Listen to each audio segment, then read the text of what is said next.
Good morning from foggy Asheville, North Carolina. Peter Zeihan here, and today we're going to talk about some things that are going on with the Armenians and the Azerbaijanis. Now, Armenia and Azerbaijan are two of the 15 post-Soviet republics. They were constituent parts of the Soviet Union, and they fell into war between the two of them while the Soviet Union still existed. Gives you an idea of the depth of the animosity.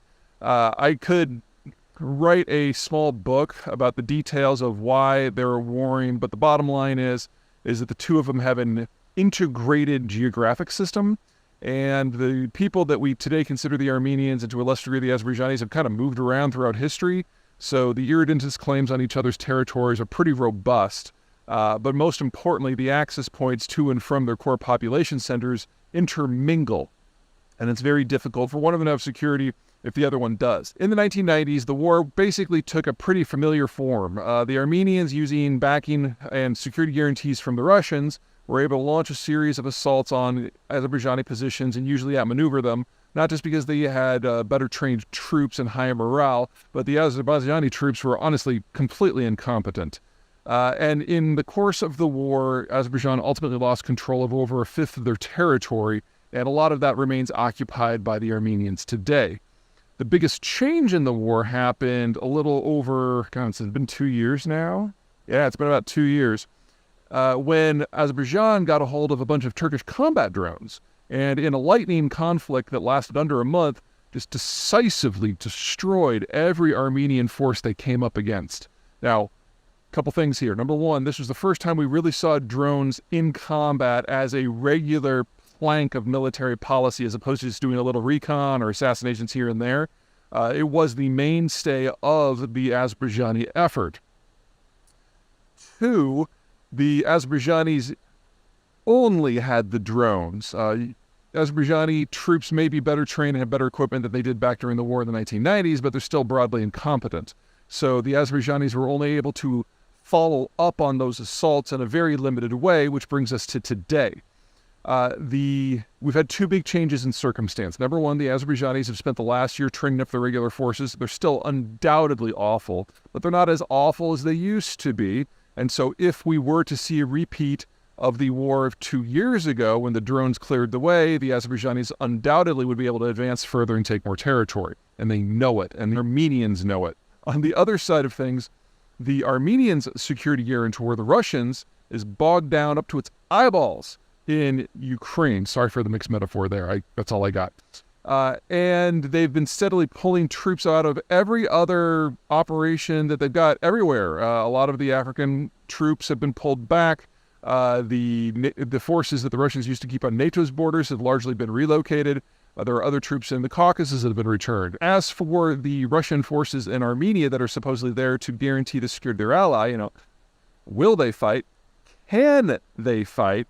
And is all their equipment still there? And do the Russians even have the capacity to think about getting involved in a second military conflict? Remember that Russian forces don't have a land connection to Armenia that's direct. They have to go through either Georgia or Azerbaijan, two countries that obviously have a vested interest in that not happening if they feel they can stand up to the Russians, which now they might. So if you are Armenia, your only solution here is to find another security guarantor. And options are thin. Number one would be the United States, which would be a big push, but Azerbaijan already gets along pretty well with the Americans, and anything that with the Americans is going to require some sort of return to the status before the war in the 1990s, which means Armenia giving up all the land that they've conquered. That could get interesting. Number two is Turkey, but Turkey is a tight ally of Azerbaijan, so again, same problem. That just leaves Iran. Now, Iran is Muslim, Armenia is Christian, but as geopolitics knows no loyalties, the two of them have been de facto allies for most of the time since the post-Soviet collapse.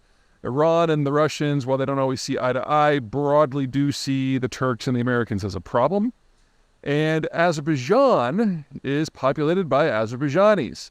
And the single largest ethnic minority in Iran are people of Azeri descent. So the Iranians have always been concerned about having an independent Azerbaijan on their borders.